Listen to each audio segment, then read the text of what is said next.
ఉన్నటువంటి జీవితాన్ని మనం గడపాలి. ఎవరైనా మనం ఒక దారిలో నడుస్తున్నామంటే అబ్బా ఈ దారి ఈయన వెళ్తున్న నారాయణమూర్తి అని ఆయన వెళ్తున్న దారి మంచిది అని అనిపించి 10 మంది మన వెనక నడిచే విధంగా మన జీవితం. ఇవాళ చూసారా, నేను మీ అమ్మాయి వచ్చేసాను.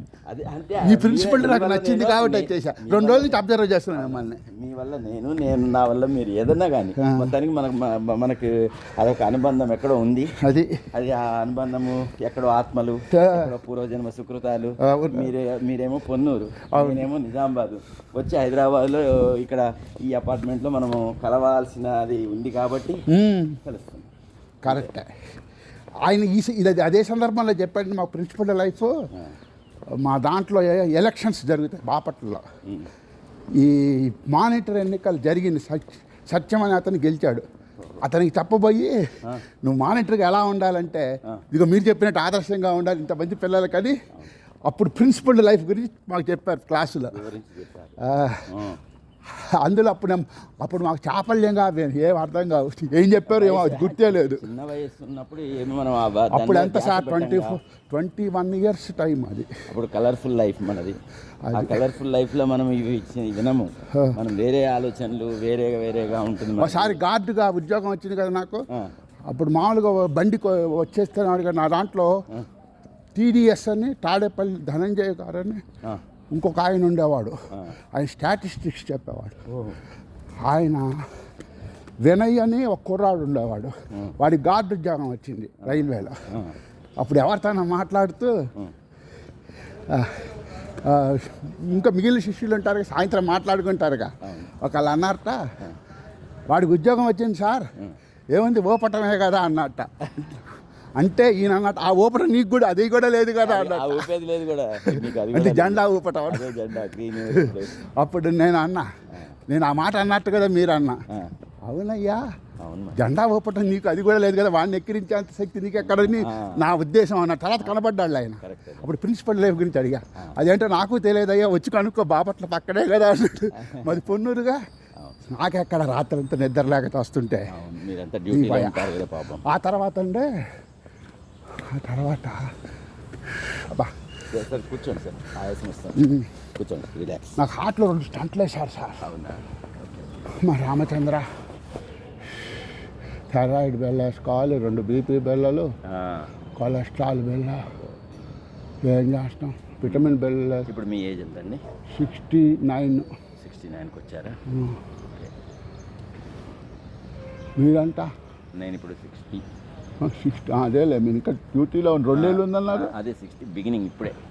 అసలు 61కి రిటైర్మెంట్. 61కి రిటైర్మెంట్. మన తమిళనాడులో డిసెంబర్. అంటే డిసెంబర్. మన తెలంగాణలోనా 61కా రిటైర్మెంట్? మరి అయితే మరి అక్కడ 62 కదా ఆంధ్ర. అయితే మరి మా తాడేపల్లి పతంజలి గారిని మా షడ్డకుడు సదాశివపేటలో కాలేజీ ప్రిన్సిపాల్. ఏ కాలేజీ?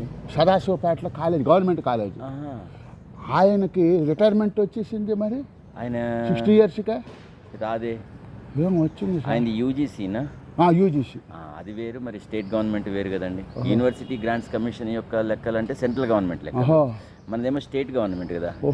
ఆయన ముందు హై స్కూల్ గానే వచ్చి పరీక్ష రాసుకుని కాలేజీ ఎగ్జామ్ యూజీసీలోకి వెళ్ళిపోయింది.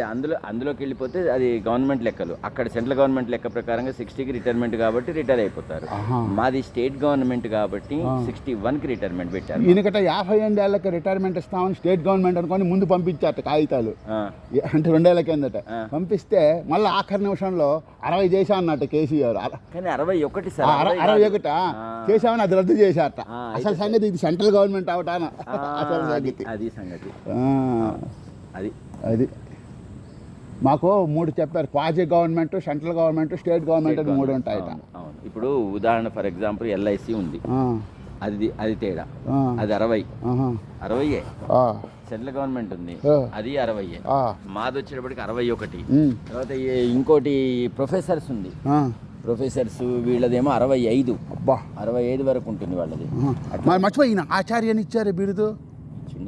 ఆచార్య అంటే ప్రొఫెసరే కదండి. అయితే ఇంక 65 దాకా ఇవ్వరు. 65 దాకా ఇవ్వకూడదు మరి లెక్క ప్రకారంగా. మరి ఆచార్య డిజిగ్నేషన్, ఆచార్య బిరుదే ఇచ్చారు. బిరుదు కాదు, డిజిగ్నేషన్ ఇచ్చారు. ఆచార్య లీడర్ నుంచి ఆచార్య అయ్యాడు. అయితే 65 దాకా ఉంటుంది మరి ఈ లెక్కన. ఏమో మరి ఏం మరి తెలంగాణ ఇది కూడా రొడ్డ బాపతలాగానే ఉంది.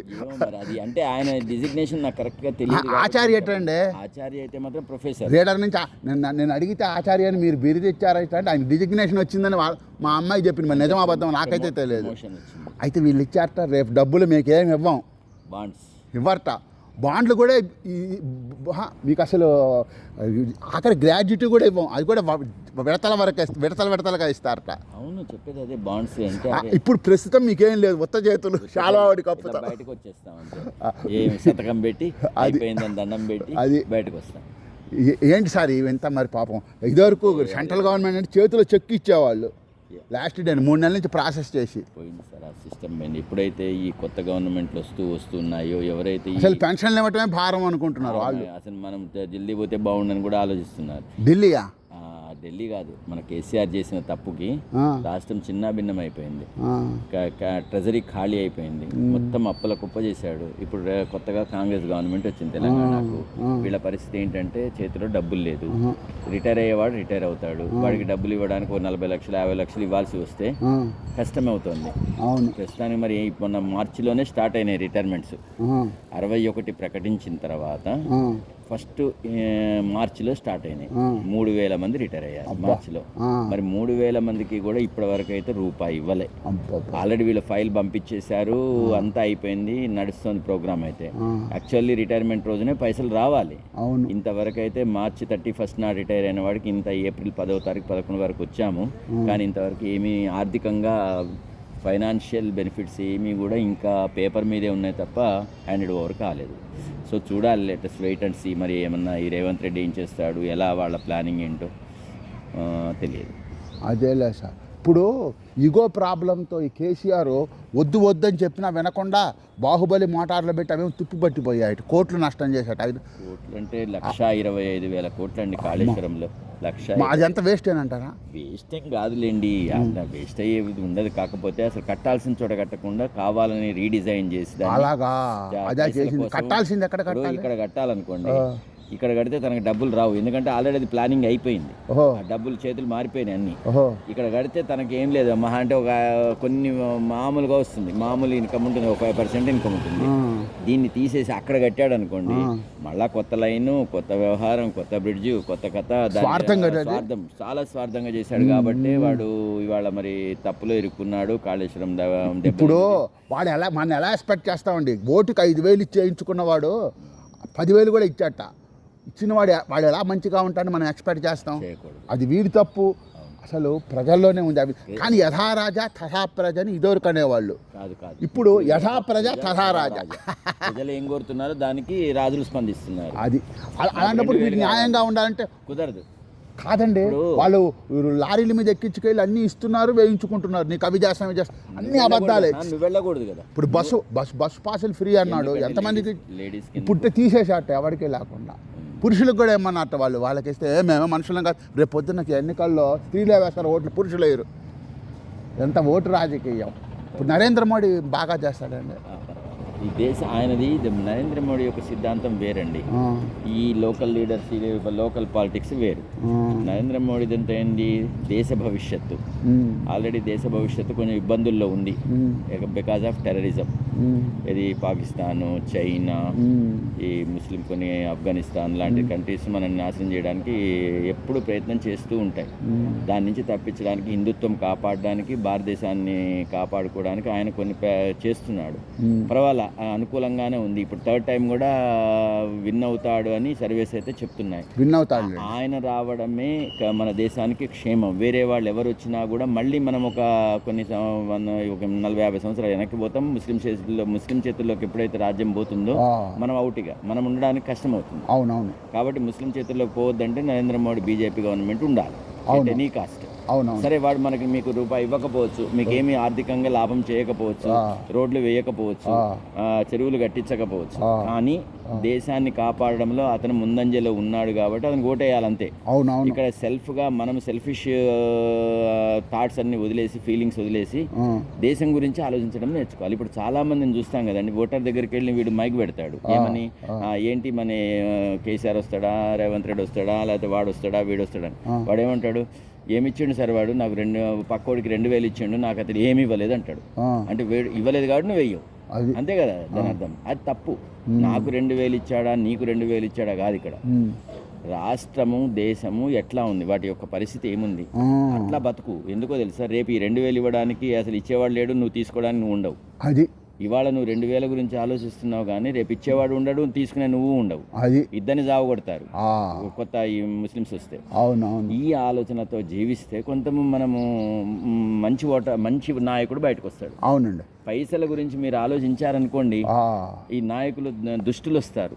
దుష్టులు అంటే ఏముంది, ఇట్లానే కాళేశ్వరం కట్టినట్టు, అది భగీరథ మిషన్ కట్టినట్టు, కాకతీయ మిషన్. ఇప్పుడు వాడే మార్చినట్టు చరిత్ర లేదా? ఇలాగో స్వలాభం కోసం నరేంద్ర మోడీ కూడా మార్చినట్టు చరిత్ర లేదా?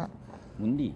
వాడు కూడా ఒక చోట వేస్తే నా డబ్బులు రా, ఒక చోట వేస్తే వస్తాయి, నమస్కారం అనేది లేదా?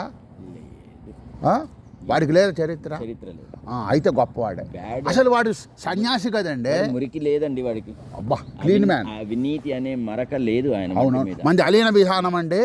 అందుకని రష్యా అమెరికా మా పట్ల అంటే ఉక్రెయిన్ విషయంలో నేను ఉండనన్నాడు. ఒకటే ఎగ్జాంపుల్ చెప్పనా, మోడీ ఈజ్ మిస్టర్ క్లీన్ అనడానికి ఒకటే ఒక లైవ్ ఎగ్జాంపుల్ ఏంటంటే, జమ్మూ కాశ్మీర్లో ఎప్పుడూ కూడా pelting stones on officers, departmental, military and ఏంటి అంటే పొద్దున్నే పాకిస్తాన్ నుంచి డబ్బులు వస్తాయి ప్రతిరోజు. అక్కడ ఒక నాయకుడు ఉంటాడు లోకల్గా, గల్లీకి ఒక నాయకుడు. వాళ్ళ పని ఏంటంటే పొద్దున్నే ఒక 100 మందిని జమ చేయాలి. సపోజ్ ఈ కాలనీ, అక్కడ ఈ కాలనీలో ఒక నాయకుడు ఉంటాడు, వాడికి డబ్బులు వస్తాయి. వాడేం చేయాలి, ఒక 50 మంది పిల్లల్ని జమ చేయాలి, యూత్ని, ముస్లిం యూత్ని, తలా 500 ఇవ్వాలి. మీరు వాళ్ళు ఏం చేయాలంటే గవర్నమెంట్ ఆఫీసుల మీద, మిలిటరీ వ్యాన్స్ మీద రాళ్ళు విసిరి కొట్టాలి. హిందువు కనిపిస్తే కొట్టాలి, గుళ్ళ మీదకి రాళ్ళు వేయాలి. మీ పనిదే. ఎందుకు 500 ఇస్తున్నా, బస్ 500 ఇవ్వడం, రాళ్ళు వేయించడం. ఇది ప్రతిరోజు ఒక నిత్య కృత్యం. అది మిలిటరీ వాహనం వెళ్ళిందంటే పాపం వాళ్ళను పిచ్చి కుక్కల్ని ఎంబడబడ్డాడు పడడం, వాళ్ళని హింసించడం. మిలిటరీ వాళ్ళని ఆడ మొగ తేడా లేకుండా భార్యలు పిల్లలతో సహా వాళ్ళ కుటుంబాలు కనిపిస్తే, అట్లాంటి దుశ్చర్యల నుంచి ఈ 10 ఏళ్లలో మోడీ ఏం చేశాడు, రాయి కనపడకుండా చేశాడు. మనిషి కాదు, రాయే లేకుండా చేశాడు అక్కడ. ఇవాళ జమ్మూ కాశ్మీర్ 370 ఆర్టికల్ ప్రకారంగా కంప్లీట్ ఫ్రీ అయిపోయింది. ఎవరైనా పోవచ్చు, ఎవరైనా ఉండొచ్చు, ఎవరైనా ప్లాట్ కొనొచ్చు. ఇంతకుముందు ఏంటంటే సిస్టమ్ ఏంటంటే జమ్మూ కాశ్మీర్లో ఏంటంటే ఆ 370 ఆర్టికల్ ఉన్నంత కాలము అక్కడి మనిషి అక్కడ ప్లాట్ కొనుక్కోవచ్చు, కానీ మనకి ఇవ్వరు ప్లాట్, మనం కొనడానికి లేదు, రూల్ అది. ఇప్పుడు మనం కొనవచ్చు, ఇప్పుడు కాదు, హాయిగా పోయి మీరు ఇల్లే కట్టుకోవచ్చు. ఏమంటే ఆజాద్ కాశ్మీర్ అంటారు ఇంకోటి, అది POK, Pakistan occupied Kashmir, POK, అది వాళ్ళు ఆక్రమించుకున్నారు. మనం కొంత ఆక్రమించుకున్నామని వాళ్ళు అంటారు, మనం ఆక్రమించుకున్నాం, తలకాయిపోయినట్టే కదండి కాశ్మీర్ పోతే. అది ఇది కదండి, హెడ్ కదా, థ్రోన్, అది జ్ఞాన సరస్వతి. అయితే దాన్ని ఆక్రమించుకున్నారు వాళ్ళు అంటారు, వీళ్ళు అంటారు. సరే, ఎవరు ఏమిటనేది మనకైతే పుస్తకాల్లో చదివామే తప్ప మనకు రియాలిటీ తెలియదు. వాస్తవంగా ఇప్పుడు చూస్తున్నాం కదా మన కళ్ళతో, ఎవడిని ఆక్రమించుకున్నాడో. బుద్ధులు వాళ్ళవి, మన బుద్ధులు చూస్తే మనం ఎప్పుడు కూడా ఎవరితో గొడవ పెట్టుకునే మనది కాదు. మనం ఇంకా మన మీదకి వస్తే కూడా అరే ఎందుకురా బాబు అని చెప్పి వాడిని ఇది చేసి పంపించే మనస్తత్వమే తప్ప కొట్టి చంపేయాలన్న కోరికలు మనకు ఉండవు. ముస్లిమ్స్కి అట్లా కాదు. ఆ POK ఇప్పుడు మనం తీసుకోవాలి, అది ఎప్పుడు వస్తుందో తెలియదు. కానీ మనం కూడా ఈ ముస్లిం యువకులను వాళ్ళు ఎలా చేశారు, మనం కూడా అక్కడ పెట్టి హిందువుల యువకులను జమ చేసి ముస్లింలు కనబడితే రాలేమని చెప్పాలి. ఆ టైప్లో కానీ మనం అలా చెయ్యం. మన మనస్తత్వం ఒప్పుకోదు, దానికి అగైనెస్ట్ మనం. అది మన ప్రేమతత్వం. అడంగునే పగన్ అన్నారండి, నేను 8వ తరగతిలో విన్నాను.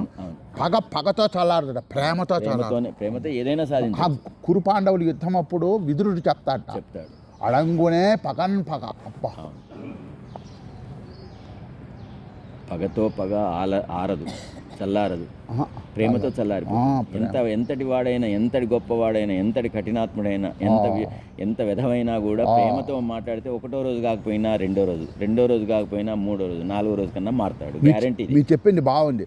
వాడు 2000 ఇస్తాడు, 4000 ఇస్తాడు. అసలు నువ్వు తీసుకుండేవాడివి ఉండవు కదా రాయడా.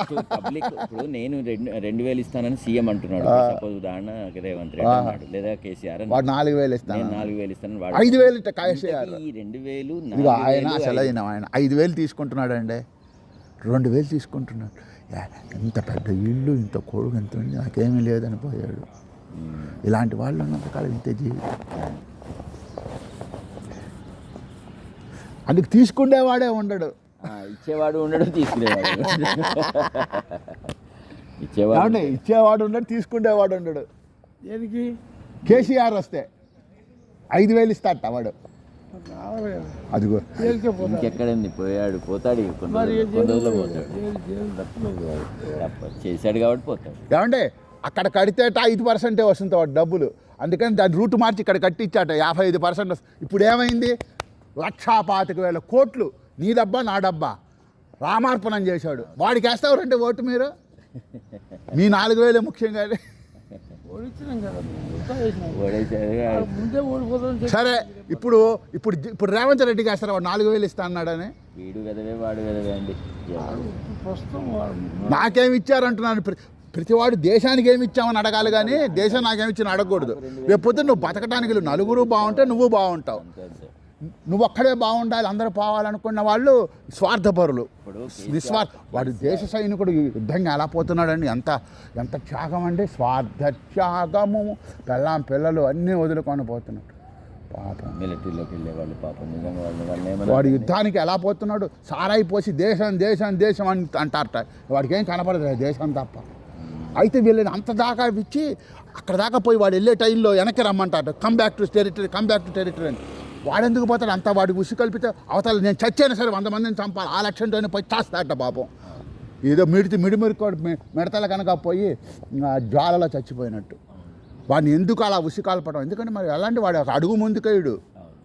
మిలిటరీ డిసిప్లిన్ అంటే ముందు వాగున్నా సరేటండి, వెళ్ళిపోవాలటండి, పడిపోవటం సరే అలాట. ఆ కమాండర్ చూసుకోవాలట. మార్గం వెతుక్కుని వెళ్ళిపోతూ ఉంటారు. మిలిటరీ డిసిప్లిన్ అంటే వెనక్కి చూడకూడదు. మా రైలు కూడా సెకండ్ మిలిటరీ అంటారటండి. మా రైలు కూడా టక్ టక్ టక్ టక్ అని బ్యాగన్లన్నీ పోతుంటాయి. నేను ఎదురుగుండా లారీ పెట్టినా సరే ఏమండి మా విమానం చూస్తుంటేట నేను ఆకాశం వంక చూస్తుంటే ఏమో ఇంకా ఆకాశం వంక చూస్తున్నా, ఈ రైలు మాత్రం తక్కువ ఏంటి? నాకు విమానం ఆకాశంలో పోవాలండి. 8వ తరగతి నేను ఎయిర్ ఫోర్స్లో చేరా.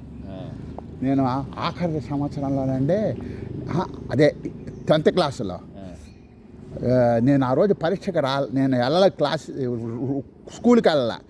ఈయన వచ్చి నేను రాననుకొని ఇలా చొక్క పెట్టుకున్నట్ట.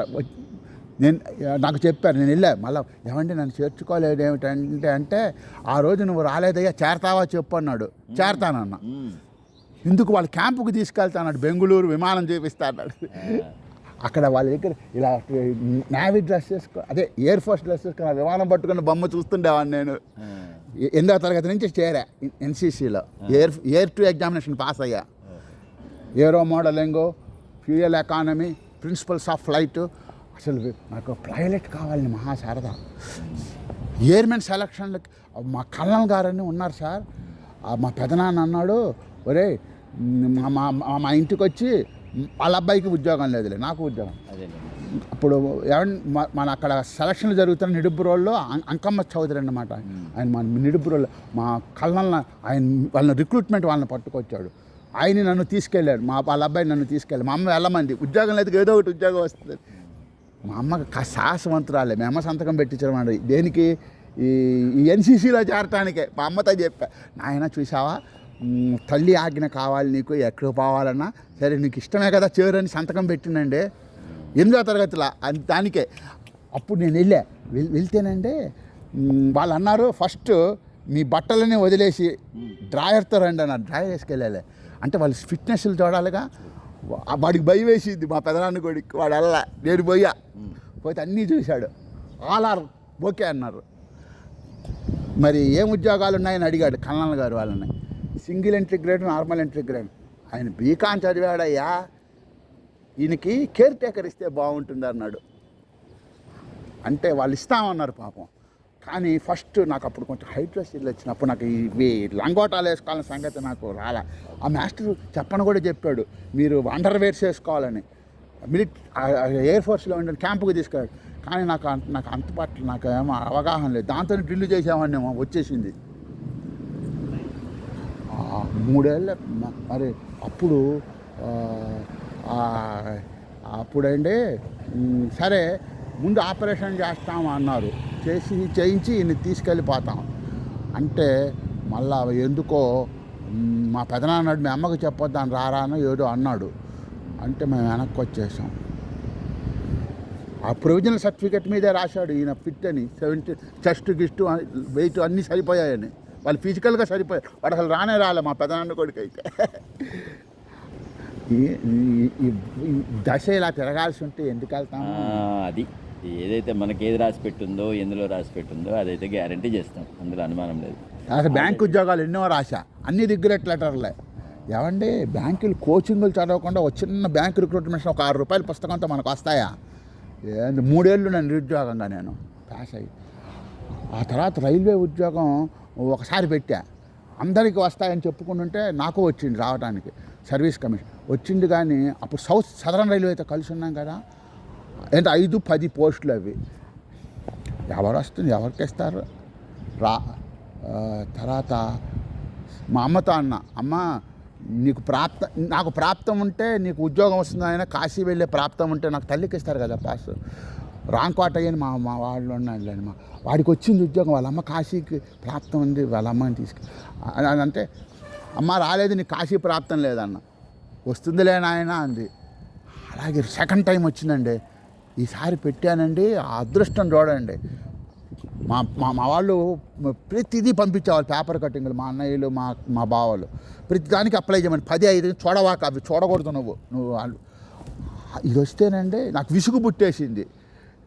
ఆ రోజు వానొచ్చా 8 గంటలకు లెటర్ ఇచ్చాడు, ఇస్తే అందులో మా బావ పంపించాడు అనమాట. అక్కడ స్టాంపులు కూడా నేను ఎక్కడ కొన్నాను అన్నీ రిటర్న్ అన్నీ అతికిచ్చి మరీ ఇచ్చాడు, వీడు స్టాంపుల కోసం పంపించాడేమోనని. కానీ నాకు బ్యాంక్ టెస్ట్ లాగానే విజయవాడ వెళ్ళాల్సిన పని ఉంది. నేను వెళ్ళి పోస్ట్ ఆఫీస్లో అమ్ముకున్నా ఆ స్టాంపుల్ని. అక్కడ మా చివరి ఆ లైబ్రరీకి వెళ్ళి చూశాను నోటీస్ బోర్డు, అక్కడ 10-5 ఎక్స్క్లూజివ్ SC/ST కాస్ట్లో. నాకు అది అర్థమై కావాలా, 10-5కి ఏమొస్తాయి, ఇద్దరికల్లా వచ్చాయి. ఇది 77లో ముందని తుఫాను ముందు సంగతి. అప్పుడు విజయవాడ వెళ్ళాను, ఆ పరీక్ష ఏదో రాశానో లేదో తెలియదు. నేను ఖమ్మంలో మా అన్నయ్య ఉద్యోగం చేస్తాను, అందుకని ఖమ్మం వెళ్తే మా అన్నయ్యకి చెప్పా, ఇలాగ పంపించాడు బావ, ఇలా చేశాను నేను, నాకు రాదని నమ్మకం. నీ దగ్గర ఉంది అప్లికేషన్ అన్నాడు. ఉన్నదన్న, అయితే నేను ఇస్తాను డబ్బులు, పోయి కలెక్టరేట్లో కట్టిరాపో అన్నాడు. అప్లికేషన్ ఎలా పూర్తి చేయాలో చెప్పి, నేను ఆఫీస్కి వెళ్తాను 5 గంటలకు వస్తాను, ఈ లోపల నువ్వు కట్టిరాపో అన్నాడు. వెళ్ళి కట్టి వచ్చాను, 7వ తారీఖు, అది బాగా గుర్తున్నాను. వెళ్ళి కట్టేసి వచ్చాను. ఆ తర్వాత చూసుకోండి ఎంత పెద్ద తుఫానో తెలుసా. ఆ తర్వాత నేను ప్రొవిజనల్ సర్టిఫికేట్ ఎవరైనా పెడతారో నాకు విసుగు పుట్టిందన్నమాట. ట్రూ కాపీకి బదులుకి అదే పెట్టేశా. ఫోటోలో సరైనవి లేవు, రీసెంట్ ఫోటోగ్రాఫ్ డిగ్రీది ఒకటే కాకుండా 10th క్లాస్ది ఒకటి ఉంది, ఆ 10th క్లాస్దే పెట్టేసా. ఏవో ఒకటి లేదు దిక్కుమాలిన ఫోటో, అవి రాబోయా చావబోయా. ఆ తర్వాత అండి ఈ పెద్ద తుఫాన్ అండి బాపట్ల వస్తే అసలు కొట్టుకుపోయి 77వ సంవత్సరం మీకు తెలిసి ఉంటుంది. ఇది అప్లికేషన్ చేరిందో లేదో తెలియదు. కాస్త చల్లబడ్డాక నేను రాసా ఉత్తరం, ఏమండి మా చేరిందా లేదా అని. ఇది మొన్నాడే చేరిందా 8వ తారీఖు అన్నారు. 16 నుంచి తుఫాన్ మొదలు. అయితే ఈ తుఫాన్ కారణంగా ఒక మూల పడేశారట వాళ్ళు కూడా. 77లో పరీక్ష రాశాను, 78లో ఇంటర్వ్యూ, 77లో అప్లై చేశా, 1977. 78లో అప్లికేషన్ విఆర్ఎస్కా కెనాల్లో పరీక్ష రాశాను, 79లో ఇంటర్వ్యూ చేశారు. అప్పుడు వెళ్ళినప్పుడు అండి ఫస్ట్ చూస్తారు కదా, ఏంటి ఇది వెలిసిపోయింది, ఇది బాగుంది, ఏంటి ఒరిజినల్ సర్టిఫికేట్ అంటే నేనేం మాట్లాడాల. పైగా ఎక్కడో పడేశారు కదా, ఫేడ్ అయిపోయి కూడా ఉన్నాయి. సరే ఏం చేస్తారు, నా మొహం అది చూసుకొని ఎలా టిక్కు పెట్టేసుకున్నారు అన్నీ. నాకు ఇంటర్వ్యూ సర్టిఫికేట్ కూర్చోమన్నారు. తెలంగాణ రైల్వే బోర్డు చైర్మన్ అండి, బెంగాలీ అయినా చక్క 6 అడుగుల మనిషి, తెల్లటి డస్టులు కట్టుకొని, మన కవచి కట్టుకొని, నాకు అంతకుముందు ఆయన గురించి అందరూ చెప్పుకుంటున్నాను. ఆయన చూస్తే అందరూ అదిగో తిలక్ గారు రైల్వే సర్వీస్. నేను కూడా లేచి సరే అందరూ నమ్ముతూ పోయాడు ఆయన. సరే అండి, ఆ రోజు పొద్దున్నే చదువుకున్నానండి. నేను చదువుకున్న క్వశ్చన్లు అడిగారండి వాళ్ళు ఇంటర్వ్యూలో. ఆ తర్వాత లాస్ట్లో ఏమని అడిగారంటే, who is the service commission board chairman అన్న, TA తిలక్ సార్ అన్న. వాళ్ళు చివరిగా విట్టి చేయాలనుకున్నారు నన్ను. DCA సత్యనారాయణ రాజు గారు సీనియర్ ఇక్కడ ఈ తిలక్ గారు ఫేరీజ్ హీ అని అడిగారు నన్ను. ఫేరీజ్ హీ అని ఆయన అడిగాడు ఊరికే. అడిగితే నేను అక్కడికి వెళ్తే బ్లాంక్ అయిపోయింది, నాకు ఏం చెప్పాలి, మేమంతా కంగారులో ఉంటాం కదా, ఏం చెప్పాలి. ఆయన ఎక్కడ ఉంటాడంటే మనకేం తెలుసు, ఏమంటే ఫేరీజీ అంటే నేనే మాట్లాడాలి. అంతకుముందు చూశాను కదా, అది కూడా జ్ఞాపకం లేదు, అంత బ్లాంక్ అయిపోయింది. అసలు భయపడుతుంటే మనం అంటే అప్పుడు ఆ పక్కన ఆయన అన్నాడు, ఈ తిలక్ గారు అన్నారు, అవన్నీ he doesn't know tell me అన్నాడు. అది నీ ఎదురుగానే ఉన్నాడయ్యా అన్నాడు. అనగా లేచి మళ్ళీ నమస్కారం పెట్టా, కూర్చో అన్నారు. నేను ఇంటర్వ్యూ వెళ్ళే వాళ్ళ లక్షణాలన్నీ నేను చదివా. హిప్పీ క్రాఫ్లు పెంచుకోకూడదు, తర్వాత పూల డ్రెస్సులు వేసుకోకూడదు. అందుకని నేను అన్నీ చక్కగా ఫార్మల్ డ్రెస్సులు వేసుకొని వెళ్ళి అవన్నీ చదువుకొని ఉంటాను. అక్కడ దుగ్గిరాల్లో మా స్విచ్ మెన్ వాళ్ళ దగ్గరికి పంపిస్తే వాళ్ళు అక్కడ మాస్టర్ కమర్షియల్ క్లర్క్ ఏ ఉద్యోగం పెట్టుకోవాలని ఆ ఇంటర్వ్యూలు అడుగుతారుగా. అడిగితే కమర్షియల్ క్లర్క్ టీసీ అనేది ఏమో గుర్రం లాంటి ఉద్యోగం అంట, కమర్షియల్ క్లర్క్ గాడిద లాంటి ఉద్యోగం అంట. చూడండి, నేను 25 ఏళ్ళ బట్టి చేస్తున్నాను, నాకు ప్రమోషన్ లేదు, పాడలేదు. రాత్రి ఏదో నిద్రపోయాడని ఎవడో రాశాట రిమార్కు, అందుకని మానేశాట వాడి ప్రమోషన్ ఇవ్వకుండా అని. అంటే నేను దీని గ్రేడ్ ఎక్కువ అండి, 4010 వస్తుంది, 410, దాన్ని 400 వరకు. అది ఎవరు చూసారయ్యా బాబు, ప్రస్తుతం చూసుకోవాలి. Light job, happy job, TC, దాని జీతం కన్నా గీతం ఎక్కువ వస్తుందట. మనకు అవన్నీ పట్టవుగా. సరే, నన్ను మీ ఇష్టమైన ఉద్యోగం పెట్టుకోమన్నారండి. గార్డు ఉద్యోగం అంటే నా మహా ఇష్టం. గార్డు పెట్టుకుందాం అనుకున్నా కానీ భయం, అక్కడ రైలు అంటే భయం. అసలు పొన్నూరు ఇంజన్ బస్ నుండి వస్తుంది పారిపోయేవాడిని, ప్లాట్ఫామ్ టికెట్ అడుగుతారు, ఆ ఇంజన్ మోతని. అలాంటి వాడిని ఆ తర్వాత చూసి అండి అప్పుడు చాలా కష్టంగా ఉండేది. నాకు గార్డు అంటే ఇష్టం, పెట్టుకోలేను, భయం. ఆ తర్వాత నాకు ఎవరు బాపట్ల టీసీ తీసుకోవడానికి భయం. మా క్లర్క్ ఉంటాడే టికెట్లు అమ్మాయి ఆయన, నేను పొన్నూరు అని చెప్పి ఆయనది పొన్నూరేట. నేను బాపట్ల చదివానండి, టీసీ దీనికోసం వచ్చానన్న. అంటే అయితే నీకు కమర్షియల్ క్లర్క్ ఇస్తారయ్యా, పెట్టుకో అన్నారు బీకాం చదివిన వాళ్ళు. ఇక అది నా ముద్ర పడిందండి. స్టార్టింగ్ నుంచి అప్లికేషను ఎండింగ్ వరకు కమర్షియల్ క్లర్క్ అనే పెట్టడం మొదలుపెట్టా. ఉద్యోగాలు ఉన్నది కూడా 1500 వచ్చాయట. మన సౌత్ సెంట్రల్ రైల్వే విభాగం చేశారట అప్పుడు. ఈ 5-10 ఉద్యోగాలు అనుకుంటే నాకు 300కి 200 వచ్చాయట మార్కు రిటర్న్ టెస్ట్లో.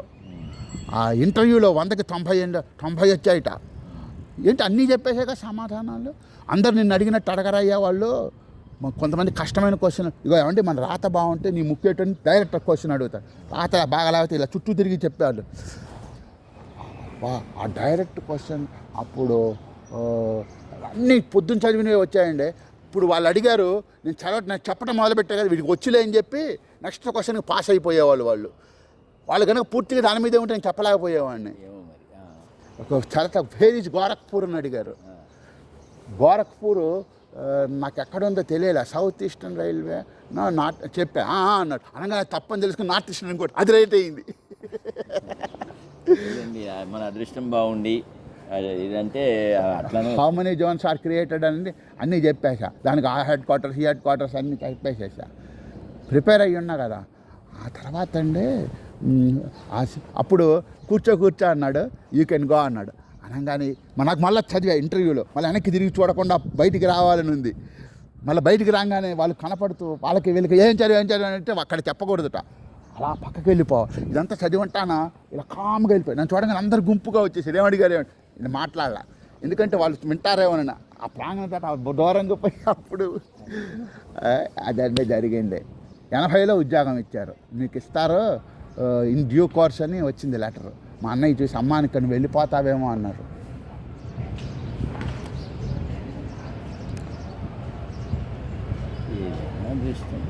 ఇంతకీ రైలు ఉద్యోగం తర్వాత గార్డు కావాలని కమర్షియల్ క్లర్క్ చేరే కదండి. 15 ఏళ్ళు అయ్యాక నేను 3 సార్లు ట్రై చేశాను గార్డు కోసం.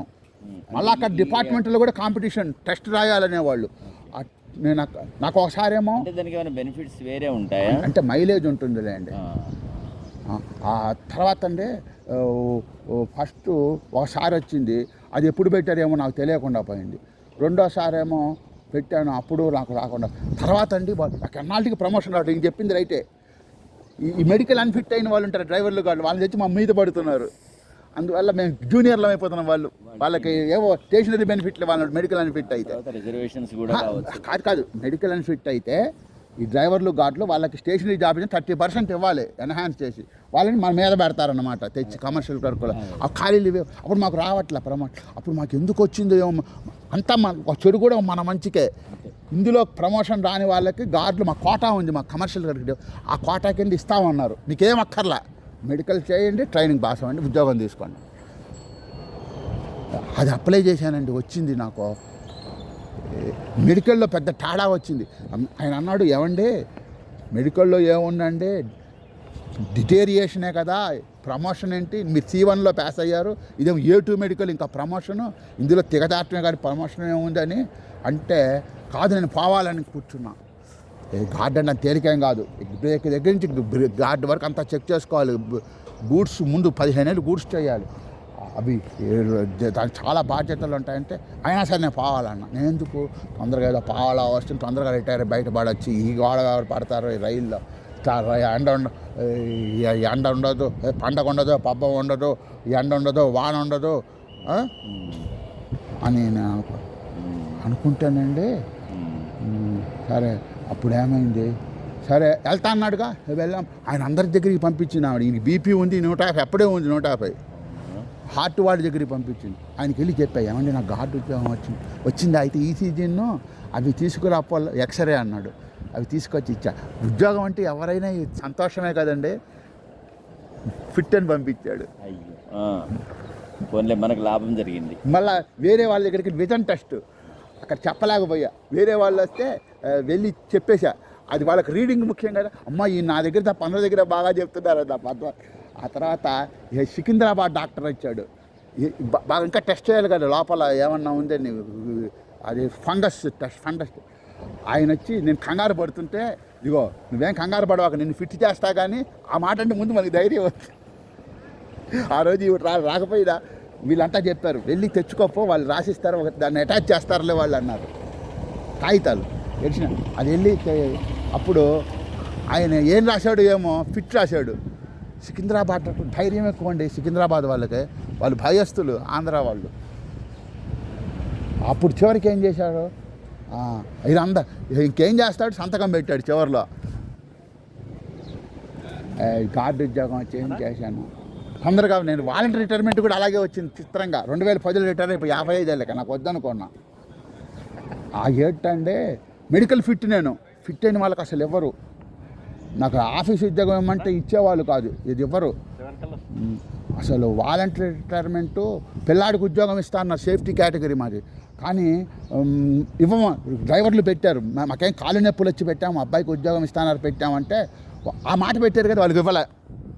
సరే నాకు ఏం చేశారు, నాకు 55 ఏళ్ళపై 30 ఏళ్ళు అయిపోయింది అని నేను రాసుకున్నా. నాకు my years and are umpiring అని రాసుకున్నా. ఎవరో చెప్పారు, అలా చెప్తే వాళ్ళు డేట్ రాయలేదు, తీసుకొని ఇది అన్నారు. అంటే నేను ఎందుకు తీసుకుంటానండి, నేను కావాలని పెట్టుకొని అని. ఏమండి మన ఒక్క కాగితం చాలు, 4 కాగితాలు అక్కర్లా మనకు సరైన అప్పుడు వాళ్ళు అంటే సరే వాళ్ళు రాశాడేమో, వాళ్ళు ఇచ్చారు. ఒకసారి ఇస్తే నేను, మా పిల్లలు ఉన్నారు, రాజమండ్రి వేశారు నన్ను ప్యాసింజర్గా, నేను విజయవాడ రావాలి, ఇలా ఇంటే ఇవ్వరు, ఎక్కడైతే రిటైర్ అయ్యి అక్కడే ఇవ్వని, నేను ట్రాన్స్ఫర్ చేయని ఎవరో చెప్పారు. అందుకని మళ్ళీ విత్డ్రా చేసుకున్నాను, మా పిల్లలు చదువుకున్నాను, నాకు ఇచ్చే. సరే ఇచ్చారు, క్యాన్సిల్. రెండోసారి పెట్టా విజయవాడ వచ్చి. ఈసారి వాళ్ళు ఇస్తామన్నారు. ఎందుకు పైగానండి మెడికల్ అన్ఫిట్ అయినాక అసలు ఇవ్వరు వాళ్ళు, అన్ఫిట్ అయిన వాడికి ఇస్తారు, ఫిట్ అయిన వాళ్ళకి ఎవరు. నాకు ఫిట్లో ఉన్నా కదా నాకెవ్వరు. అలాంటిది ఆ డిఆర్ అంటే గాంధేయవాదిట, ఎవరు పెడితే వాళ్ళందరికీ ఇచ్చేయండి అన్నట్టు వాలంటీర్. ఆ టైంలో ఇద్దరికే ఇచ్చామ్మా నాతో పాటు. ఒకడేమో తాగుపోతాడు అనుకో, వాడికి ఇవ్వటంలో అర్థం నాకేం లేదు. కానీ ఇన్స్పెక్టర్ అనేది చెప్పి నేను అడిగేవాడిని, ఇన్స్పెక్టర్ నాకు మోక్షం ఇప్పించాను. ఈ గార్డు ఇచ్చాక వాళ్ళకి నేను ఎక్స్ప్రెస్ ఫాస్ట్ ప్యాసింజర్ పనిచేసేవాడినండి. ఏలూరు వచ్చి ఆగింది పవర్పేట. ఆ శ్రీమన్నారాయణ గారిని ఆయన దగ్గర ఉన్నాను, మందులు తీసుకుని వెనకాల వస్తుంది, వెనక్కి చూశాను అన్నమాట. నేను గార్డ్ అంటే నేను చాలా షాక్, ముందు కేర్ఫుల్గా చూసి వెనక్కి సిగ్నల్ వేశారు అనగానే నేనేం ఇవ్వను. అప్పుడు వెనక ఇన్స్పెక్టర్ గారు వస్తున్నారు, ఆయన నవ్వుతూ వస్తున్నాడు. ఆయన వచ్చేదాకా ఆత్మన్నట్టు సైగ చేశాడు. సరే నేను ఆయనకే ఎదిరిపోయి, ఏమంటే శ్రీమన్నారాయణ నాకు మోక్షం ఇవ్వడ్డాడు అంటే ఆయన మందులు తెస్తున్నానంటే అందుకని లేట్ అయిందని చెప్పుకొని కూర్చున్నాడు. ఆయన పెద్ద ఇన్స్పెక్టర్ అంటే. సరే అలా అలా అలా చక్కగా చేశాను అన్నమాట ఉద్యోగం, ప్యాసింజర్ కార్డు. అప్పుడు సర్కార్ ఎక్స్ప్రెస్, అప్పుడు కూడా ఆయన ఏం చేయలే సహాయం. సర్కార్ ఎక్స్ప్రెస్ గార్డ్ అయ్యా నేను వెళ్తున్నా. ఆ టైంకి ఆయన వచ్చాడు, ఎవరా గార్డ్ అని వచ్చి వాళ్ళని నెల్లూరు పంపించాలన్నమాట. లేడీస్ పెట్టి ఎక్కించాడు. ఎక్కించి నాతో అంటారు వాళ్ళని జాగ్రత్తగా బయటికి పంపించేట్టు చూడు అని చెప్పాడు నాతో. నేనన్నా సరేలే అండి అన్న. ఏంటి నాకెందుకు చెప్తా, టికెట్ ఉంటే చెప్పాల్సిన అవసరం ఏంటి, ఆ టికెట్ లేదు కావాలని మనసులో అర్థం చేసుకున్నాను. టికెట్ ఉంటే చెప్పాల్సిన పని ఏముందండి, అంత వాళ్ళు కూడా ఇలా అవుతారనమాట లోను. నేను సరేనన్నా కదా, సరే నేను వెళ్ళిపోయి నెల్లూరు వచ్చేసింది. అన్లోడింగ్లు చూసుకున్న సిగ్నల్ ఈ విషయం మర్చిపోయా, బండి పాస్ అయిపోయింది. అప్పుడు ఆయన 5 గంటలకు మెలకు వచ్చింది కావాలి, ఫోన్ చేశాడు, ఏమండి బండి మా వాళ్ళని పంపించా. పోయారులేండి అన్న. నేను ఇక్కడ అన్లోడింగ్ జరుగుతుంటే అక్కడ సిగ్నల్ వేసి వీళ్ళు మాస్టర్ ఒకటే గొడవ పెడుతున్నాడు, తొందరగా స్టార్ట్ చేయండి. ఇక పైగా పచ్చివి మామిడికాయలు దిగుమతి అండర్ డౌన్లోడ్ కాకుండా పోతే మన పై కష్టం పోతే అవి పాడైపోతే మన క్లెయిమ్స్ వచ్చి ఇబ్బంది కాదండి రైల్వేకి. మనకి అంతా పర్ఫెక్ట్గా అంటే గార్డు చాలా గొప్పవాడు. డ్రైవర్ సిగ్నల్ వేసినా వాడెంత చెప్పినా వినాం, అనౌన్స్ చేసిన మాస్టర్ ఏవి వినాం, మనం మంది క్లియర్ కావాలి పోవాలి బండి. అప్పుడు వాళ్ళు నాకు మామిడికాయలు కూడా ఇచ్చారు. మీరు చాలా బాగా చేస్తున్నారండి ఉద్యోగం, మెలుకుతూ ఉండాలి సర్కార్ ఎక్స్ప్రెస్. ఆ తర్వాత ఆయన అడిగా కదా, మళ్ళీ అడిగా నేను, నాకు ఏం కావాలి నీకు అన్నాడు. ఈయన మాట అడిగాడు కదా, నేను అప్పుడు అడిగా, ఏమంటే నీకేం కావాలంటే నేను వాలంటరీ పెట్టానంటే నాకు పర్మిషన్ కావాలన్నా. అయితే ఇప్పిస్తా పో అన్నాడు. అది అసలు సంగతి. మొత్తానికి వచ్చేసింది దేవుడి దేవ. నాకు చాలా అనుకున్నా, ఆఖరికి ఇవ్వాలన్నా పోయి నీ ఉద్యోగం నీకు ఇస్తారని చెప్పారండి. నాకు అలబుద్ధి కాల. వెల్ఫేర్ ఇన్స్పెక్టర్ అన్నాడు, ఇదిగో నీకు కావాలి ముందే అన్నాడు. నాకేందోనండి డైలమా, ఉద్యోగం నాకు లిస్ట్ ఇస్తుంటే నాకు చేస్తానంటే చేయాలంటే వెళ్ళి ఇస్తారన్నావు అని వెనక్కి తీసుకు. నేను ఎందుకు ఊరుకున్నా, భాగ్యలక్ష్మి లాటరీ లాగా నాకు వస్తే అసలు మెడికల్ అండ్ ఫిట్ అయిన వారికి ఇవ్వడు. సరే ఇచ్చేసి ఆ తర్వాత వెళ్తేనండి ఒక ఆయన షుగర్ ఉద్యోగం నా దగ్గరికి పరిగెత్తుకుంటూ వచ్చాడు. అబ్బాయి నీకు ఎలా ఇచ్చారు నాయన, మెడికల్ ఫిట్ అయ్యి ఉండి నాకు చూడు, వాళ్ళు షుగర్ తగ్గకపోయినా పో అంటున్నట్ట. వాళ్ళకేం పట్టింది మన ఆరోగ్యం గురించి. డాక్టర్లు అండి, నాకు పాపం రాజమండ్రిలో ఒక ఆయన చెప్పాడు, ఇలా గుచ్చుకొని ఇంతలా వాచి చచ్చిపోయాడు. నేను చాలా అనుకున్నానండి, నాకు సంతృప్తి, నాకు చాలా అనుకున్నాను, నాకు వద్దు. కానీ దేవుడు కనపడలేదు సార్, అది నాకు బాధ. దేవుడి కోసం మానుకున్నా, అసలు సంగతి చెప్పద్దు. నేను రేణిగుంట దిగితే బాంబే కన్యాకుమారి ఎక్స్ప్రెస్ పక్కనే ఉంది. నాకు కన్యాకుమారి వెళ్ళిపోవాలనిపించేది, వెంటనే ఉద్యోగం తట్టేది వెనకాల. ఇప్పుడు పోదామంటేనేమో పాసులోనే ఆల్ ఇండియా నేను పోలేను. కానీ 55 నుంచి వెళ్ళొచ్చు, కానీ నేను రాంగ్ ట్రాక్లో పడిపోయా. మంచి వాళ్ళు దొరకలేదు సార్, ఇవాళ మీరు మంచి వాళ్ళు దొరికారు. దేవుడే. 70 ఏళ్ళు వస్తున్నాయి, రీచింగ్ 70 అంటే 69 కంప్లీట్ అవుతుంది రేపు జూలైకి. నిండుతాయంటే 70లో పడ్డట్టే అయితే. ఏమంటే నా జీవితం ఏంటి, నా బుర్ర వేడెక్కుతున్నదండి బీపీ వల్ల. ఆలోచనలు తగ్గించుకో. కొంతమంది ఉప్పు వల్ల కాదంటారు, బీపీ ఆలోచనల వల్ల అంటారు, నిజమేనా? 100% బీపీ షుగర్ వల్ల స్వీట్ వల్ల కాదు, మన ఆలోచనల వల్లే. మనము అంటే జనరల్గా ఎట్లా ఉండాలంటే, ఒక యోగి చెప్పింది ఏంటంటే, సిద్ధాంతి చెప్పింది, ఒక మంచి సిద్ధ పురుషుడు చెప్పింది ఏంటంటే, జీవితంలో మనము ఎన్నో కోరికలు ఉంటాయి, ఎన్నో సమస్యలు ఉంటాయి, ఎన్నో రకాల ఉపద్రవాలు వస్తూ మీద పడుతూ ఉంటాయి. ఏ రోజైతే మనం మనస్థిమితం చేసుకుని స్థితంగా స్టెబిలిటీతో ఉంటామో, స్థిరంగా ఉంటామో, చలించము, ఆ రోజునే మనకు అన్ని రకాల రోగాలకు విముక్తి దొరుకుతుంది. రోగము వచ్చింది అని అంటే, రోగము నీ మనసు వల్ల వచ్చింది కానీ తినే తిండి వల్లనో, తినే వ్యవహారం వల్లనో, లేకపోతే చేసే పనుల వల్ల రాలే, ఆలోచనల వల్లే వస్తున్నాయి. ఏది మనకు అనుకూలమో దాన్ని మాత్రమే మనం తీసుకోవాలి, అననుకూలమైన విషయాల వైపుకి మనం జోలికి కూడా వెళ్ళకూడదు. అయితే మనం జనరల్గా ఏం కోరుకుంటాము, లేని వాటికే ఎక్కువ ఆలోచిస్తాం, ఉన్న వాటిని ఆలోచించాం. మన ఇంట్లో ఫ్రిడ్జ్ ఉంది అనుకోండి, ఇక ఫ్రిడ్జ్ గురించి ఆలోచించాం. ఫ్రిడ్జ్ కంటే గొప్పది ఏది ఉంది, దాన్ని ఆలోచించడం మొదలు పెడతాం. ఉన్నదాంతో సంతృప్తి చెందడం మానేసాం. ఫ్రిడ్జ్తో నాకు చాలు, నేను నా జీవితంలో ఫ్రిడ్జ్ కొనుక్కున్నా అయిపోయింది. అట్లా అనము. ఫ్రిడ్జ్ కంటే తర్వాత ఇంకో కొత్తది వచ్చింది అండి, అది 50,000 దాన్ని కొనాలి, ఎట్లన్నా చేసి అంటాం. ఇప్పుడు 50,000 కావాలి. 50,000 కావాలంటే ఏం చేయాలి? రోజు రోజుకి మళ్ళీ 5,000 కూడబెట్టాలి.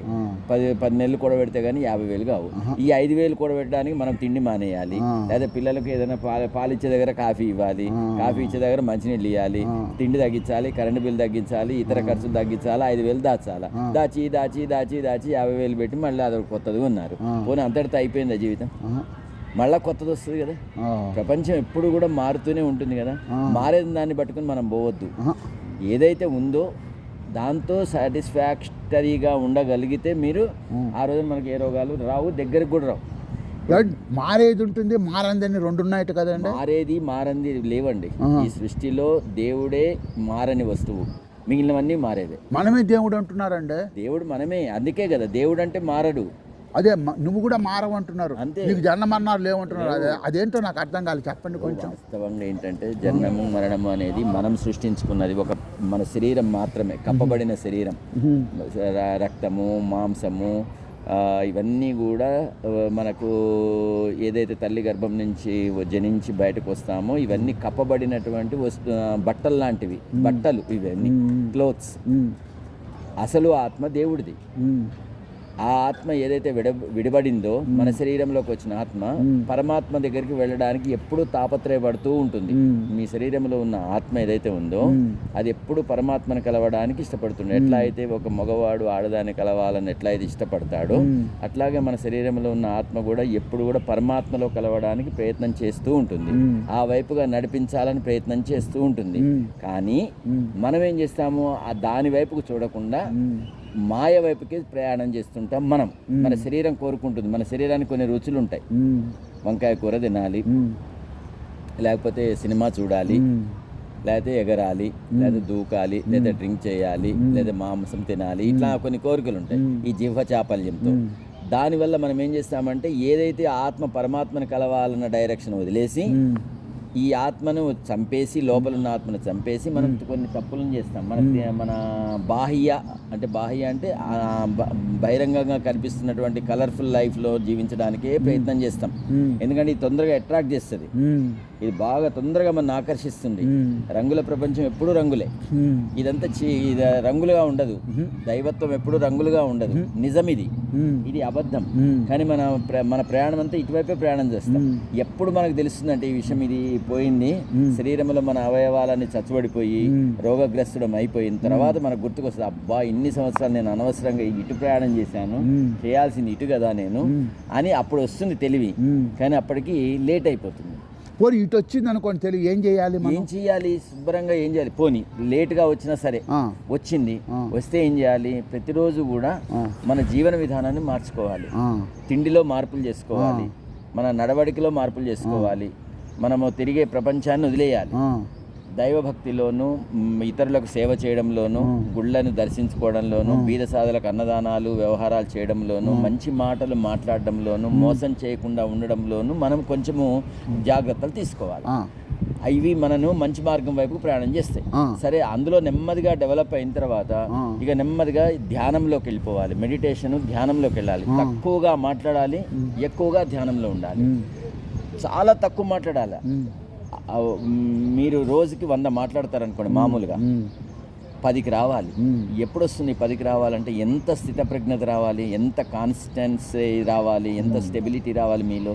వస్తే మీ ఆరోగ్యం 100% కుదుటపడుతుంది. ఎప్పుడైతే మీరు ధ్యానంలోకి వెళ్తారో, ఎప్పుడైతే మీరు ఈ ప్రపంచానికి దూరంగా జీవిస్తారో, ఆ రోజున మీరు హ్యాపీగా ఉంటారు. మీరు అనొచ్చు, దూరంగా ఉంటే మనకి ఎట్లా, పిల్లలు ఉంటారు, మనమలు ఉంటారు, మనమరాళ్ళు ఉంటారు, కొడుకు ఉంటాడు, కూతురు ఉంటుంది, వాళ్ళు ఏదో అటు వెళ్దామంటారు, ఇటు వెళ్దామంటారు. తప్పులేదు, మీరు ఎక్కడికి వెళ్ళినా ధ్యానంలోనే ఉండాలి. మీరు కారు ఎక్కండి, ధ్యానంలోనే ఉండండి. సినిమాకి వెళ్ళారు, అందరు సినిమా చూస్తున్నారు, వాళ్ళ గురించి మీరు సినిమా చూడండి, కానీ మీరు మీ ధ్యానంలోనే ఉండండి.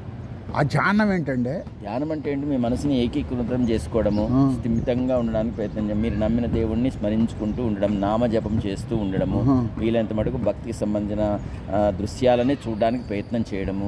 దీనివల్ల ఇప్పుడు చూడండి, ఉదాహరణ ఫర్ ఎగ్జాంపుల్ మీకు బ్రహ్మాండమైన ఎగ్జాంపుల్ చెప్తాను. పాకిస్తాన్లో టెర్రరిస్టులు ఉన్నారు. చిన్న పిల్లల్ని తీసుకెళ్ళిపోతారు ఫస్ట్ కిడ్నాప్ చేసి ఇంట్లోంచి వాడిని తీసుకెళ్ళి ఒక సెంటర్లో పెడతారు, ఒక కేంద్రంలో పెడతారు. అట్లాంటి వాళ్ళు 100 మందిని తీసుకెళ్తారు, ఎత్తుకుని పోతారు. అవసరమైతే కాలు చంపేస్తారు తల్లిదండ్రులు అడ్డం వస్తే. వాళ్ళని తీసుకెళ్ళి చేసేది ఏంటో తెలుసా, వాళ్ళ ఎదురుగుండా టీవీ ఉంటుంది. ఆ టీవీలో సపోజ్ ఒక వ్యక్తిని చంపాలి, ఆ టీవీలో ఆ బొమ్మను కంటిన్యూ చూపిస్తారు ఈ పిల్లలకు. ఇక పిల్లవాడి ధ్యాస ఎటు పోవాలంటే ఇటు పక్కకు పోవద్దిగా, ఎప్పుడు చూసినా వాడే కళ్ళంబడి కనపడుతూ ఉండాలా. వాడు వీడి చేతిలో తుపాకీ కాల్చినట్టు, వాడు ఈ తుపాకీ కాల్చినట్టు, వాడు ఈ తుపాకీ కాల్చినట్టు. ఎందుకు కాల్చాలో కూడా చెప్తుంటాడు. వీడు మనకు శత్రువు, శత్రువు, శత్రువు, శత్రువు, శత్రువు, 100 సార్లు, 1000 సార్లు, 1,00,000 సార్లు శత్రువు. ఎప్పుడైతే చిన్న పిల్లవాడి మనసులోకి శత్రువు అనే భావం ఒక వ్యక్తి పైన వస్తే మీరు 1000 చెప్పండి, ఇక వాడు మారడు. అది టెర్రరిస్ట్గా మారడానికి ఆ చిన్న వయసు నుంచే వాడిని బ్రాటప్ చేస్తారు, ఆ లక్షణాలే పెంచుతారు. ఇండియా మనకు శత్రువు. ఇప్పుడు వాడు టెర్రరిస్ట్కి ఏం ఫీలింగ్ వచ్చేసిందంటే వాడికి పెళ్లి లేదు, పెటాకులు లేదు, వేరే ధ్యాస లేదు, ఎంతసేపు తుపాకీతో సాధన చేయడం, ఎట్లా చంపాలి, ఎట్లా చంపాలి, ఎట్లా చంపాలి. వాడికి ఒక టార్గెట్ ఇస్తారు, నీకు ఈ సంవత్సరం ఇగో ఈ టార్గెట్ ఇస్తున్నాం, నువ్వు చచ్చిపోయినా సరే కానీ అక్కడ ఉన్న 100 మందిని చంపాలి అని టార్గెట్ ఇస్తారు. అలా చంపడం ఎట్లా అయితే అయిందో ఇప్పుడు మనం కూడా సేమ్ అదే స్టైల్లో జీవించాలి. మన మనసులో కూడా ఒక భక్తి భావం, నేను నమ్ముకున్నాను, ఇదే సిద్ధాంతంతో నడుస్తాయి, ఇదే సిద్ధాంతం, ఇదే సిద్ధాంతం, ఇదే సిద్ధాంతం, ఇదే సిద్ధాంతం. ఇంకా సిద్ధాంతం పక్కకు జరిగేది లేదు. మీరు ఎక్కడ కూర్చున్నా సరే, బాత్రూంలో కూర్చున్నా సరే, రోడ్డు మీద కూర్చున్నా సరే, ఇంట్లో కూర్చున్నా సరే, సినిమా థియేటర్లో కూర్చున్నా సరే, పార్కులో కూర్చున్నా సరే, మీ ధ్యాస అంతా కూడా ధ్యానం మీదే ఉండాలా, నామం మీదే ఉండాలా. మీ నోట్లో ఎప్పుడు నామం నడుస్తూ ఉండాలి. మీరు అనుకున్న దేవుడి యొక్క నామాన్ని ప్రకటిస్తూ ఉండాలి లోపలే, అంతర్గతంగా. బయటకు మనం ఏది కూడా బయటకు చేసే అవసరం లేదు. మనమేమి అప్పుడు రాముడు నడిచేస్తాడండి మన దగ్గర, ఆటోమేటిక్గా మీరే రాముడు అవుతారు. ఇంకా రాముడు మీ దగ్గరికి రావడమే, నేనే రాముడు, మీరే రాముడు. ఇంకా కొత్తగా రాముడు అయితే జీవన్ముక్తి వచ్చేస్తుందండి. జీవన్ముక్తి కూడా వస్తుంది. ఎప్పుడు వస్తుంది? మీరు నిజంగా అలా అయిపోవాలి, మీరు అలా అవ్వాలి. ఇప్పుడు నేను ఆంజనేయ స్వామి కదా, నా పేరు సార్థక నామధేయం ఆంజనేయ స్వామిని చెప్పిస్తే చేయండి. మీరు ఇది ఎవరు ఏమీ చెప్పరు ఇందులో, మీరు ఇది చెయ్యండి అని చెప్పరు. ఆంజనేయ స్వామి కూడా గొప్ప దేవుడేగా. ఎస్, చిరంజీవి. చిరంజీవి ఉంది కదండి. అశ్వత్థామ బలిర్వ్యాసో హనుమాస్ విభీషణ కృప పరశురామశ్చ సప్తైతాన్ చిరంజీవిన. అక్కడ రాముడి పేరు కూడా చెప్పాలి అందులో. 7గురే చిరంజీవులు ఉన్నారు సృష్టిలో. అశ్వత్థామ బలిర్ వ్యాసో హనుమాశ్చ విభీషణ కృప పరశురామశ్చ సప్తైతాన్ చిరంజీవిన. సప్తైతాన్ సంస్మరే నిత్యం మార్కండేయ మదాశ్రమం జీవేద్వర్షశతం ప్రాప్య అపమృత్యు వివర్జిత. ఈ 7 నామాలు జపించుకుంటే మృత్యువు నుంచి, మనకు భయం నుంచి తప్పించుకుంటాం. ఎందుకంటే వీళ్ళు చిరంజీవులు కాబట్టి. మనకు చిరంజీవిత్వం రాదు, ఎందుకంటే మానవుడికి చిరంజీవిత్వం ఉండదు. మానవ జన్మ ఉన్నంత వరకు మనం చచ్చిపోవాల్సిందే. పుట్టడం జరుగుతుంది, చావడం కూడా జరుగుతుంది. ఎప్పుడైతే మీరు దైవాంశంలోకి వెళ్తారో, అంటే ఈ జన్మలో నెమ్మదిగా ఎదిగి ఇదే ఆఖరి జన్మ కావాలంటే అట్లా కాదు. ఎందుకు కాదంటే మీరు ఈ జన్మలో ఎన్నో చేశారు చేయకూడని పనులు. దేవుని జ్ఞానాగ్ని దగ్ధ కర్మ అని అంటారు కదండి, అన్నారు. కానీ ఇప్పుడు మీరు చేసిన ఏదైతే ఉన్నాయో, చిన్న వయసు నుంచి ఇప్పుడు ఈ వయసు వరకు మీరు ఎంతో ప్రయాణం చేశారు. 69 ఏళ్ల జీవితం గడిపారు. 69 ఏళ్ల జీవితంలో మీరు ఎన్నో కర్మలు చేశారు. కర్మలు అంటే అందులో మంచి కర్మలు ఉన్నాయి, చెడు కర్మలు కూడా ఉన్నాయి. మరి చెడు కర్మలకు మరి ఫలితాన్ని అనుభవించకుండా వెళ్ళిపోతానంటే ఎట్లా కుదురుతుంది? భగవంతుడు మరి జ్ఞానాగ్ని దగ్ధ కర్మ అన్నాడు. నువ్వు నేను ఆత్మని అని తెలుసుకుంటే ఫ్యూచర్ అంతా తగలబడిపోతుంది. తెలుసుకున్నారా? మరి తెలుసుకున్నాను. ఇప్పుడు ఆత్మనని ఎట్లా తెలుసుకున్నారు? ఏం చేశారు? ఏముంది, నేను ఆత్మని, ఆత్మకి జనన మరణాలు లేవు, ఆత్మ సర్వత్రా వ్యాపించి ఉన్నది, దాన్ని ఏది ఎఫెక్ట్ చేయలేదు. మీరు చదువుకున్నారు అంతే. దాన్ని వాసనాక్షయం కావాలి, తత్వజ్ఞానము, వాసనాక్షయము. ఇప్పుడు ఇంకొకటి మీకు ఇప్పుడు మనోనాశం. మీరు ఉదాహరణ, ఒకసారి రమణ మహర్షి గారు ఇట్లా కూర్చుని ఉన్నారు, శిష్యులంతా అట్లా కూర్చున్నప్పుడు ఆయన ఏదో చెప్తూ ఉన్నారు, ఫిలాసఫీనో ఏదో ధ్యానం గురించో భగవంతుడి గురించో ఏదో చెప్తూ ఉన్నారు. చెప్తూ ఉన్నప్పుడు శిష్యులలో ఒక శిష్యుడు డిసిప్లిన్ లేచి, స్వామి నాకు చిన్న అనుమానం వస్తుంది, మీ శరీరంలోంచి పురుగులు బయటకు వస్తున్నాయి చూడండి అన్నాడు. ఇట్లా మొత్తం పురుగులన్నీ బయటకు నడుస్తున్నాయి, ఇట్లా పాకుతూ వెళ్ళిపోతూ ఉన్నాయి. అయితే చూసి ఆయన నవ్వాడు. నవ్వేమన్నాడు, భోజనం చేసి వచ్చావా అని అడిగాడు. పురుగుల్ని ఆ డిసిప్లిన్ శిష్యుడిని అడిగాడు, నువ్వు అన్నం తిన్నావా అని అడిగాడు. తిన్నాను అన్నాడు. ఆకలి తీరిందా అన్నాడు. తీరింది అన్నాడు. మరి పురుగులకు ఆహారం ఏది అని అన్నాడు. నువ్వు పెట్టలేదు కదా, మరి పురుగులకు ఆహారం ఏది అని అన్నాడు. పురుగులకు ఆయనకి శిష్యుడికి పాపం ఏం చెప్పాలో తెలియలే. పురుగులకు ఆహారం ఎవరు పెట్టాలి? కాబట్టి ప్రతి జీవి, పుట్టిన ప్రతి జీవి తన ఆహారాన్ని తనే వెతుక్కుంటుంది. మనం పుట్టింది కూడా మట్టిలోంచే, మట్టిలో ఉన్న పురుగులు తినేది మట్టినే. కాబట్టి మనలో కూడా మట్టి ఉంది కాబట్టి పురుగులు మట్టినే తింటున్నాయి. కాబట్టి ఆ పురుగుల్ని తిననీయండి, వాటి ఆహారం అది తింటుంది, మన ఆహారం ఇది.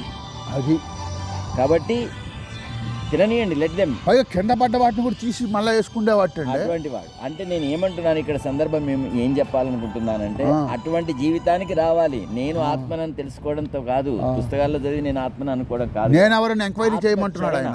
ఆత్మ ఆచరణ ఇది, ఆత్మ ఆచరణ మనకు అలా వస్తుందండి. ఆత్మాచరణ వస్తుంది. ఎందుకు రాదండి? ఎందుకు రాదనుకుంటున్నారు మీరు? ఇప్పుడు ఆయన కావ్యకంఠ గణపతి ముని ఈయన అప్పటిదాకా మౌనం వహించాట. ఈయన అడిగాట 2 ప్రశ్నలు. అప్పుడు గొంతు సవరించుకొని వచ్చిందిట. నేనెవరు అని విచారణ చెయ్యి. ఆ నేనెవరో తెలుసుకుంటే నీవు ఆత్మవైపోతావు. అది మొదటి మార్గం.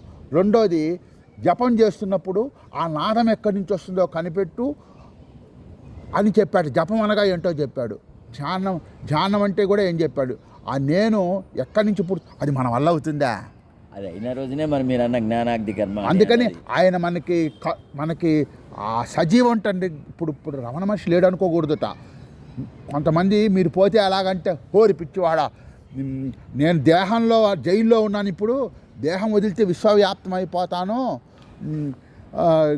నాకు ఇంకా ముక్తి వస్తుంది, అప్పుడు మీరు ఎక్కడ తలుచుకుంటే అక్కడే ఉంటాను. ఇప్పుడు ఇక్కడ ఉన్నట్టు రమణ మహర్షి మనం గుర్తుపట్టలేము. మన హృదయంలో ఉన్నట్టు అసలు వ్యాపించింది. మీరు ఒక్కటి చెప్పండి, మీరు కూర్చున్నారనుకోండి ఇట్లా కళ్ళు మూసుకుని, మీ పరిస్థితి ఏంటి? మీరు డిస్టర్బ్ అవుతారా, లేచి కూర్చుంటారా? మీకు అల్లరి వినిపిస్తుందా? మాటలు వినిపిస్తాయి, బస్సులు సౌండ్స్ వినిపిస్తాయి, మనుషులు వచ్చేది పోయింది తెలుస్తుంది, పక్కన నేను మాట్లాడుతున్నాను, నా మాటలు వినిపిస్తూ ఉంటాయి. ఇవన్నీ జరుగుతున్నాయా? జరుగుతున్నాయి. మరి అది జరగకూడదు. ఏ రోజైతే జరగదో ఆ రోజు మీరు నిజమైన ధ్యానంలోకి వెళ్ళినట్టు. ఏ రోజైతే నిజమైన ధ్యానం ఉంటుందో అప్పుడు మీ ఆత్మకు సంతృప్తి చెందినట్టు. మరి అలాంటి ధ్యానం రావాలంటే ఏం చేయాలంటారు? అదే కదా, నామం పట్టుకోమంటారా? ఏదన్నా నామం కాదు, ఆచరణ అంతే. ఎక్కడన్నా అట్లా కూర్చుంటే నిద్ర రావాలి. నిద్ర అంటే నిద్ర కాదు, యోగ నిద్ర రావాలా. మీరు అసలు ప్రపంచంతో సంబంధాలు ఉండకూడదు మీకు. పక్కన గాఢ నిద్రలో నువ్వు ఉన్నావా లేవా? ఉన్నావు. నిద్రపోవద్దు మళ్ళీ. నిద్ర కాదులేండి, ఇప్పుడు గాఢ నిద్రలో నువ్వు ఉన్నావా లేవా? ఉన్నావు. నీ ఉనికి అనుమానమా? అలాగే ఉంది స్వామి. ఇప్పుడు ఆ జాగ్రత్త అవస్థని ఇప్పుడు తీసుకురా. ఆ తురీయావస్థట అది అన్నిటికీ బ్యాక్గ్రౌండ్ తెరలాగా ఉంటుంది. జాగ్రత్త స్వప్న సుషుప్తికి ఆ తెరలాగా ఉండు. ఆ బొమ్మలు తెరమన్నా బాధిస్తాయా? తెరవైపుగా చూడు, దానికి ఏమున్నాడు, సౌండ్ అండ్ లైటే. మనకు కూడా అలా కనపడాలన్నమాట. అంతా సౌండ్ అండ్ లైట్. మనకు బంధాలు తెగిపోవాలండి. అవునండి, బంధాలు తెంచాలి. బంధాలు తెంచడం సాధ్యమా?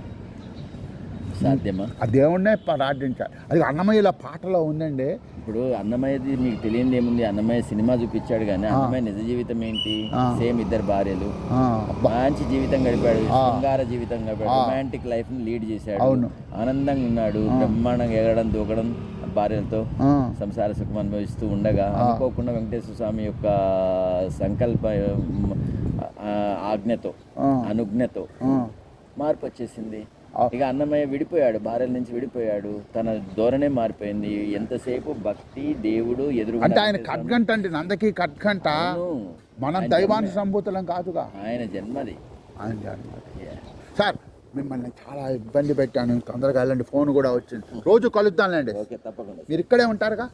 ఎన్నాళ్ళు ఉంటారు? సరే, రోజు కలుద్దాం sir. Glad to meet you. Thank you. జై శ్రీరామ్.